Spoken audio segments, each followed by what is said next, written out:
Donc nous sommes sur le site Expo Sud.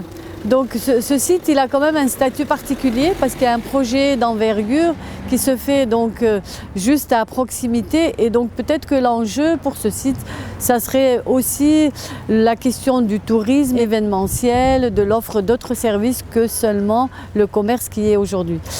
Et puis donc ce que je peux rappeler, c'est que dans le cadre du SCOT, on s'est penché sur le document d'aménagement artisanal et commercial.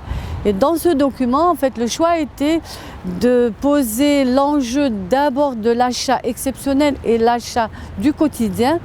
Le choix est de dire on va, si vous voulez, interdire toute nouvelle extension de commerce périphérique. On réduit au strict minimum toute extension de galeries marchandes et de grandes surfaces donc commerciales. Et le choix est de vraiment conforter les centres-bourgs, les centres-villes.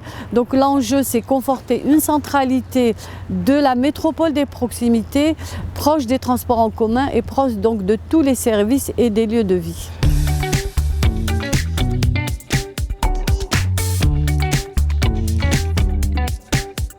Et quand on a un pôle aussi fort qui s'implante, il faut le regarder à différentes échelles géographiques et à différentes échelles de temps.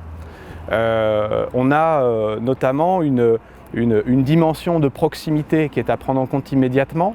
Nadia le décrivait, il y a une dimension à travers la zone commerciale dans laquelle on se situe, qui probablement mutera, qui probablement évoluera, se densifiera, verra ses usages changer à l'occasion des prochaines années au regard du poids que prendra Comet dans l'environnement urbain.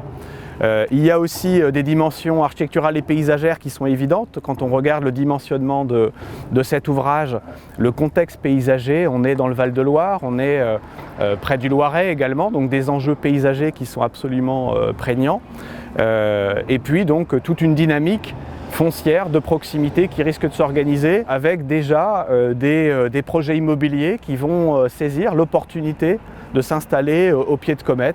Alors est-ce que ce seront des projets d'hôtels, est-ce que ce seront des projets d'équipement, ce sont les points d'interrogation d'aujourd'hui, mais en tout cas un enjeu immédiatement de proximité et de court terme. Sur le moyen terme et sur un horizon géographique un petit peu élargi, on a l'enjeu des mobilités.